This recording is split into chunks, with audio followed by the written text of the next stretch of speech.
Hello students, आप लोग कैसे होंगे? स्वस्थ होंगे, अच्छे होंगे, पढ़ाई में व्यस्त होंगे और न्यू वीडियो के लिए वेट कर रहे होंगे कि आज का न्यू टॉपिक्स है क्लास 12th स्टूडेंट के लिए है। तो आज का न्यू टॉपिक्स है टीआरएनए का लीफ क्लोवर मॉडल। बट इस टीआरएनए लीफ क्लोवर मॉडल के पहले हमें टीआरएनए के बारे में पढ़ लेना है, जिससे टीआरएनए क्या है। तो टीआरएनए को हम कहते हैं अभिगमन अभिगमन आरएनए। एक तो ये नाम है, दूसरा क्या है? अंतरण आरएनए। आरएनए ठीक, इसी का दूसरा नाम है, इसे हम ट्रांसफर आरएनए भी कहते हैं। क्या कहते हैं? ट्रांसफर ट्रांसफर आरएनए भी कहते हैं। ओके, ये तीन नामों से हम जानते हैं। तो आज हम पहले टीआरएनए के बारे में थोड़ा सा पढ़ लेते हैं, फिर लीफ क्लोवर मॉडल आते हैं। टीआरएनए जो अणु होता है, ये कोशिका द्रव्य में उपस्थित अणुओं को कोशिका द्रव्य में उपस्थित अणुओं को पॉलीपेप्टाइड श्रृंखला के माध्यम से क्या करता है? के माध्यम से उपस्थित होता है, के माध्यम से राइबोसोम तक ले जाने का कार्य करते हैं। ठीक है, और ले जाने का काम करते हैं। ये राइबोसोम पर लगे हुए एमआरएनए यथास्थान से जुड़कर पॉलीपेप्टाइड श्रृंखला में एक विशिष्ट एंजाइम के साथ फिट हो जाते हैं और वहीं पर ये प्रोटीन संश्लेषण का कार्य करते हैं और कोशिका द्रव्य में पहुंचकर इसका कार्य करते हैं। फिर वापस पुनः कोशिका द्रव्य में आ जाते हैं और ये इस प्रकार से ये अपना कार्य दोहराते रहते हैं। इतना पॉइंट नोट कर लीजिए। इसके बाद नेक्स्ट आते हैं, टीआरएनए जो अणु होते हैं उपायोजक या हम अनुकूलन के रूप में मुख्य रूप से एक एमिनो अम्ल के साथ में मुख्य रूप से क्या करते हैं के रूप में कार्य करते हैं, क्योंकि ये एमिनो अम्ल जो होते हैं एमिनो अम्ल उपायोजक की भांति कार्य करते हैं। टीआरएनए अणु जल में विलयशील होते हैं या घुलनशील होते हैं, इसलिए इसे हम एसटीआरएनए भी कहते हैं। कहीं कहीं पे दे रखा है एसटीआरएनए, तो परेशान हुआ तो एसआरएनए। तो एसआरएनए का मतलब होता है सोल्यूबल आरएनए होता है। क्या होता है? सोल्यूबल आरएनए के नाम से भी जानते हैं। और इस प्रकार से ये टीआरएनए की मात्रा कुल टोटल कोशिका द्रव्य में यानी कोशिका के अंदर टीआरएनए की मात्रा 15 से 18% होती है। ये इतना पॉइंट तो टीआरएनए का। अब मेन आते हैं टीआरएनए अणु का लीफ क्लोवर मॉडल क्या है।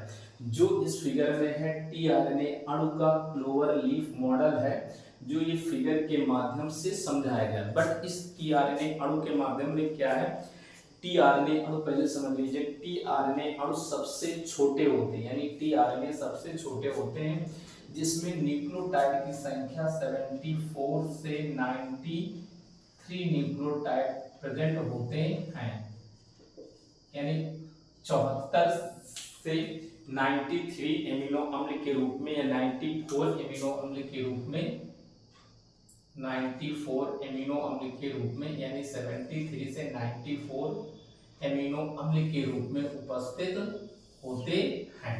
ये छोटा टीआरएनए होता है, इसमें जो एटम होता है यानी परमाणु भार का जो एटम होता है उसका भार 25,000 से 30,000 के बीच होता है। 30,000 एटम अणु होते हैं, अणु भार वेट होता है, एटम या अणु भार होते हैं। ठीक है, ये इतने भार होते हैं। अब इसके बाद आते हैं कि इसमें क्या है, इनपे पॉलीन्यूक्लियोटाइड कई स्थानों से मुड़ी होती है। इनकी पॉलीपेप्टाइड श्रृंखला कई स्थानों से मुड़ी होती है, जिसके कारण इसके जिसके कारण इसे हम टीआरएनए कहते हैं। इसे त्रिम मॉडल संरचना भी कहते हैं। इसकी खोज यानी इसकी खोज सर्वप्रथम किसने की थी टीआरएनए की? तो रॉबर्ट हॉली ने, पहले कौन है? रॉबर्ट हॉली ने सन 1964 है। सन 1964 में इन्होंने इसकी संरचना प्रस्तुत, रॉबर्ट हॉली ने 1964 में इसकी संरचना प्रस्तुत की और इसके लिए नोबेल प्राइज यानी नोबेल प्राइज के लिए 3 वैज्ञानिक थे। पहले तो क्या थे? खुराना है, हरगोविंद सिंह खुराना है, दूसरे नीरेनबर्ग हैं और तीसरे जो साइंटिस्ट हैं रॉबर्ट हॉली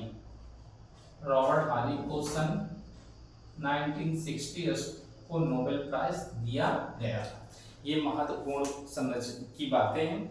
इस प्रकार से लीफ टीआरएनए का लीफ क्लोवर मॉडल में 4 भुजाएं पाई जाती हैं, दोनों जिसमें 2 भुजाएं एक दूसरे के विपरीत स्थित होती हैं।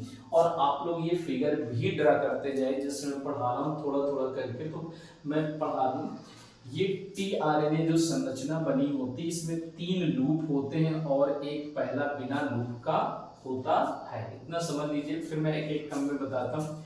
सबसे ऊपरी फाइल इसमें 3 प्राइमर से शुरुआत होती है, जिसमें 5 प्राइमर से शुरुआत होकर घूम के आती है, तो हमारी जो बनती है 3 एंड पे समाप्त होती है, जिसमें हमारा इम्यूनो एसिड यानी ल्यूसीन से प्रारंभिक होती है और ये प्रारंभ के रूप में हमारी टी और साइटोसोम साइट्स में होता और इसके जस्ट सामने एंटीकोडॉन प्रतिकोडॉन भुजा होती है और फिर डाइहाइड्रोयूरोडिन आर्म भुजा होती है, जो मिलकर जाके 5 प्राइमर में फिनिश होती है। अब हम इसके बारे में पूरा पढ़ते हैं। तो टीआरएनए अणु का क्लोवर लीफ मॉडल यानी clover leaf model of tRNA है। तो पहली भुजा हमारी होती है जिसे हम ग्राही भुजा या हम एक्सेप्टर भुजा के नाम से जानते हैं। तो पहली इसकी डिफिनेशन क्या होती है, ध्यान से सुनिए और नोट कर दी। इस भुजा को हम ग्राही भुजा भी कहते हैं, नोट कर लिए। इसमें एमिनो अम्ल जो होते हैं CCA के रूप में उपस्थित होते हैं और ये मुख्य रूप से क्या होते हैं के रूप में उपस्थित होते हैं और ये मुख्य रूप से देखते हैं तो इसके एक छोर पर क्या होता है 3 प्राइमर से लेकर दूसरे 5 प्राइमर के एंड होता है और इसमें ACCA के एमिनो एसिड जो होते हैं अटैचमेंट होते हैं। इस प्रकार की भुजा में मुख्य रूप से उपस्थित होती है। इसके दूसरी भुजा होती है जिसे हम मुख्य रूप से प्रतिकोडॉन भुजा या एंटीकोडॉन भुजा भी कहते हैं। क्या कहते हैं? प्रतिकोडॉन या एंटीकोडॉन आर्म्स भी के नाम से जानते हैं। अब प्रतिकोडॉन भुजा क्या होती है, इसकी डिफिनेशन आप लोग नोट कर लीजिएगा। ये भुजा हमारी जस्ट ग्राही भुजा के सामने होती, इसमें लूप उपस्थित होते हैं और इस लूप में कोडॉन पाए जाते हैं जो एक लूप के रूप में गोलाकार संरचना बनाते हैं, जिसमें GAA के रूप में तथा C और W के रूप में होता है। यानी G हरदम C से जुड़ेगा और A हरदम U से ऐड होता है और ये हाइड्रोजन बंध द्वारा आपस में जुड़े होते हैं। इसमें मुख्य रूप से एक लूप के 3 क्षारक होते हैं जिसे GAA तथा CW के रूप में कोडॉन का निर्माण होता है।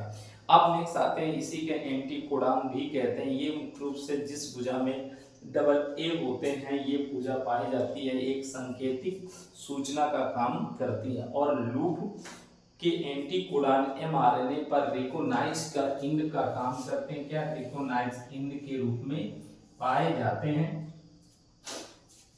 और इसमें कुछ नाइट्रोजन कोड स्थित होते हैं।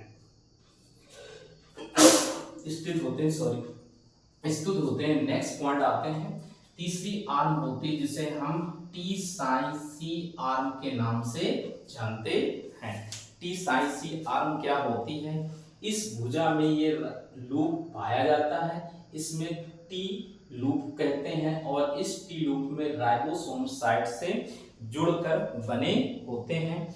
इससे को हम राइबोसोम स्थल के नाम से जानते हैं। इसके बाद नेक्स्ट हमारी आती है जिसे हम क्या कहते हैं, DHUR होती है, जिसे हम डाई हाइड्रोयूरोडिन ये आर भुजा कहते हैं। इस भुजा में भी लूप बी लूप उपस्थित होते हैं जो एंजाइम साइट से अटैचमेंट होते हैं।